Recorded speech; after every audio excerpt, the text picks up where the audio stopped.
வணக்கம் and welcome to கதை திரட்டு audio books.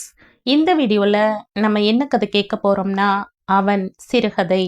நம்ம சேனலை இது வரைக்கும் சப்ஸ்கிரைப் பண்ணாதவங்க சப்ஸ்கிரைப் பண்ணுங்க. பக்கத்தில் இருக்கிற பெல் ஐக்கானை கிளிக் பண்ணி ஆளுங்கிற ஆப்ஷனை ப்ரெஸ் பண்ணுங்க. ஸோ தட் நான் போடுற கதைகளை உடனுக்குடனே நீங்கள் கேட்கலாம். வாங்க கதைக்குள்ளே போகலாம். விடாமல் அடிக்கப்பட்டது காலிங் பெல். மாலினி எழுந்தாள். பெங்களூரில் இருந்து திரும்ப ஒரு வாரம் ஆகும் என்றாரே, போன வேலை ஒருவேளை சீக்கிரம் முடிந்து விட்டதோ? தனக்குள் பேசியவாறே எழுந்தாள். இரவு உடையை சரி செய்தவாறே நடந்து கதவருகில் போனாள். வியூ ஃபைண்டரில் பார்த்தாள். அவன் நின்றிருந்தான். முன்பின் அறிமுகம் இல்லாத முகம். கையில் சின்ன சூட்கேஸுடன் நின்றிருந்தான். கதவை திறந்தாள். யாருங்க? பிரசன்னா இல்லையா? இல்ல, அவர் பெங்களூர் போயிருக்கார். வர ஒரு வாரம் ஆகும். நீங்க? நான் மதுரையில் அவன் கூட படித்தவன். இங்கே சென்னையில் 2 நாள் வேலை. கல்யாணத்துக்கு வந்தீங்களா? சாரி, நான் பல நாள் நார்த்தில் இருந்தேன். அவன் கல்யாணத்துக்கு லீவ் கிடைக்கல. ஃபோனில் தான் வாழ்த்து சொன்னேன். உள்ள வாங்க. விலகி வழி விட்டாள். நானும் அவனும் முதல் வகுப்புல இருந்து 10வது வகுப்பு வரைக்கும் ஒன்னா படித்தோம். ஓ, உட்காருங்க, காஃபி போட்டு எடுத்துட்டு வர்றேன். மாலினி அவனை சோஃபாவில் உட்கார வைத்துவிட்டு கிச்சனுக்குள் சென்றாள். காஃபியை தயார் செய்து தனக்கும் சேர்த்து எடுத்துக்கொண்டு அவள் திரும்பிய போது டீப்பாயில் அவன் கொண்டு வந்திருந்த பெட்டி திறந்து கிடந்தது. வெளியில் ஆரஞ்சு கலரில் ஒரு துண்டையும் ஜட்டியையும் எடுத்து சோஃபாவில் போட்டிருந்தான். அவன் மிக இயல்பாய் பாத்ரூம் கதவை மல்லாத்தி திறந்து வைத்துவிட்டு பிரஷில் பல் விளக்கி கொண்டிருந்தான். காஃபி கொண்டு வந்திருக்க. தோ வந்துட்டுங்க என்று வாயில் இருந்து நுரை சொட்ட சொன்னான். சரியான காட்டானா இருப்பான் போல் இருக்கிறதே என்று மனதில் நினைத்து கொண்டே டீப்பாயில் மிச்சம் இருந்த இடத்தில் வைத்தாள். கொப்பளித்தவன் பிரஷை உதறிக்கொண்டே வந்தான். நானும் அவனும் உடம்புல ஒன்றும் இல்லாமல் ஆற்றுல லூட்டி அடிப்போம். இங்கே பாத்ரூம்ல தான் மொண்டு மொண்டு குளிக்கணும் போல என்றபடியே டீப்பாயில் இருந்த இடத்தில் உட்கார்ந்து கொண்டான். அவளுக்கு எரிச்சலாயிருந்தது. என்னதான் பள்ளிக்கால தோழன் என்றாலும் இப்படியா வீட்டில் உரிமை எடுத்துக்கொள்வது? யோசித்தவாறே இருந்தாள். நான் கோட்டைக்கு போகணும். ஒரு சின்ன வேலை இருக்கு. கல்வி மந்திரி கிட்ட. டிஃபனுக்கு என்ன இருக்கு? இயல்பாய் கேட்டான். தோசைதான். பரவாயில்ல, ஏதோ ஒன்று. காஃபியை முடக் என்று குடித்தான். நல்லாத்தான் காஃபி போடுறீங்க என்றபடியே டம்ளரை அவளிடம் தந்தான்.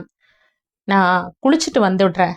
அவளின் எந்த பதிலுக்கும் காத்திராமல் அவன் பாட்டுக்கு கையில் சோப்பு டப்பா துண்டு சகிதம் பாத்ரூமுக்குள் நுழைந்து கதவை மூடிக்கொண்டான்.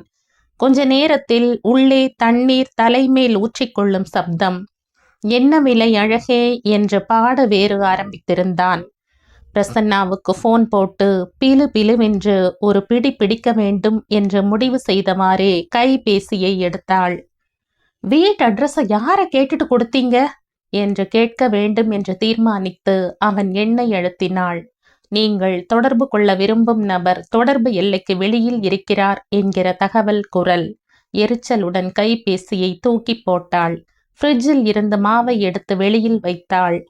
மாலினி மனதிற்குள் பிரசன்னாவை திட்டிக் கொண்டே கிச்சனுக்குள் நுழைந்து தோசைக்கல்லை கேஸ் அடுப்பில் வைத்து பற்ற வைக்க போனவள் கண்ணில் ஃப்ரிட்ஜின் மீது இருந்த 2 நாள் முன்னால் வாங்கிய பிரெட் கண்ணில் பட்டது.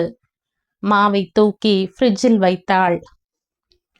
எவனுக்கு விடிந்ததும் நாம் ஏன் தோசை போட்டு தர வேண்டும்? முன்னறைக்கு வந்தாள். அவன் பேண்ட் மாட்டிக்கொண்டிருந்தான். அவளை பார்த்ததும் திரும்பிக் கொண்டான். பின் பெல்ட்டை மாட்டி திரும்பினான். சட்டையை மாட்டிக்கொண்டவன், சீக்கிரம் போனா அவரை வீட்டிலேயே பிடிச்சுடலாம். தோசை ரெடியா? மாவு புளிக்கல. ஐயோ, பிரெட் இருக்கு, ஜாம் இருக்கு, சாப்பிட்றீங்களா? உங்க கையால எதை கொடுத்தாலும் சாப்பிடுவேன். பட்டி காட்டானே, என்னடா டைலாக் விடுற? விஷத்தை என் கையால கொடுத்தா சாப்பிடுவியா என மனதிற்குள் கேட்டுக்கொண்டே பிரெட்டையும் ஜாமையும் எடுத்து வந்தாள். காஞ்ச மாடு கம்பங்கொல்லையில் பாய்ந்தாற் போல 1/4 பாட்டில் ஜாமை காலி செய்து விட்டான். விரலில் ஒட்டியிருந்த ஜாமை வாய்க்குள் விட்டு நக்கினான். பின் பெட்டியில் இருந்து ஒரு மஞ்சள் பையினை எடுத்து உள்ளே இருந்த பேப்பர்களை எடுத்து பார்த்துவிட்டு கிளம்பினான். வரேன், 3 மணிக்குள்ள சாப்பிட வந்துடுவேன், சிம்பிளா பண்ணுங்க போதும் என்று சொல்லிக்கொண்டே போனான். அவள் கதவை அரைந்து மூடிக்கொண்டு பிரசன்னாவின் எண்ணை மீண்டும் முயற்சித்தாள். இன்னமும் தொடர்பு எல்லைக்கு வெளியில் உள்ளார் என்கிற தகவலே வந்தது. பாத்ரூமில் துண்டை பைப் மேல் தொங்கவிட்டு போயிருந்தான். என்னதான் ஃப்ரெண்டா இருந்தாலும் இப்படியா அதகலம் பண்ணுவாங்க? மதியம் சரியா 2:30 மணிக்கு வந்து விட்டான். என்ன சாப்பாடு ரெடியா? இது என்ன ஹோட்டலா என்று அவள் தொண்டை குழி வரை வந்த வார்த்தைகளை உள்ளே தள்ளினாள். சிம்பிளா குழம்பு, வாழைக்காய் பொரியல் என்றாள். சூப்பர். சாப்பாடு டேபிளில் உட்கார்ந்தவன் ஒரு பிடி பிடித்தான். கையை கழுவும் போது, எனக்கு சாப்பிட்டா கொஞ்ச நேரம் படுக்கணும் என்றான். என்றாள். ராத்திரி 7 மணிக்குதான் ரயில் என்றான். கதவு திறந்திருந்த படுக்கை அறைக்குள் நுழைந்து பெட்டில் படுத்து கொண்டான். மாலை வரை சோஃபாவிலேயே உட்கார்ந்திருந்தாள். 5 மணிக்கு எழுந்து வந்தவன் காஃபி என்றான். அவள் காஃபியோடு வந்தபோது முன்னறையில் ஏதோ சேனலில் பாட்டு ஓடிக்கொண்டிருந்தது. கையில் ரிமோட்டை வைத்துக்கொண்டு லொடக் லொடக் என்று சேனல் மாற்றிக்கொண்டிருந்தான். அவளுக்கு கோபமாய் வந்தது. காஃபியை டீப்பாயில் வைத்துவிட்டு கிச்சனுக்குள் சென்றவள் பிரசன்னாவின் கைபேசி எண்களை அழுத்தினாள். லைன் கிடைத்தது. பிலு பிலுவென்று வாங்கி விட்டாள். இது மாதிரி காட்டாங்கதான் உங்க ஃப்ரெண்ட்ஸா? ஒரு மேனஸ் இல்ல? பாத்ரூம் பைப்ல ஜட்டியும் துண்டையும் தொங்க விட்டுட்டு. எதிர்முனையில் ஏதோ சொல்ல வந்தான் பிரசன்னா. அவள் கேட்கவில்லை. அவள் போனில் கத்தி ஓய்ந்து முன்னறைக்கு திரும்பிய போது அவனை காணோம். வெளியில் பார்த்தாள். அவன் கேட்டை மூடிவிட்டு பெட்டியுடன் சென்று கொண்டிருந்தான். பிரசன்னா திரும்ப மேலும் 3 நாள் ஆயிற்று. படுக்கையறை வரும்போது பிடித்து கொண்டாள்.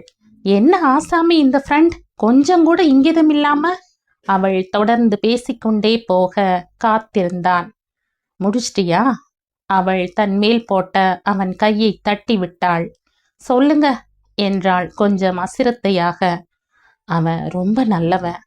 ஆமா, பாத்ரூம்ல அதான் என்ன விலை அழகேன்னு பாட்டு வேற. அவன் சாதாரணன் இல்ல. ஓ, இது வேறயா? 4 வருஷம் முன்னாடி எனக்கு 2 கிட்னியும் வேலை செய்யாம போச்சு. எந்த சொந்தக்காரங்களும் எனக்கு தர தயாரா இல்ல. அவனது எனக்கு பொருந்துச்சு. கொஞ்சம் கூட யோசிக்காம கொடுத்தான். இப்ப அவனுக்கும் அதே ப்ராப்ளம் என்றான் பிரசன்னா அவள் கண்களை பார்த்தவாறே.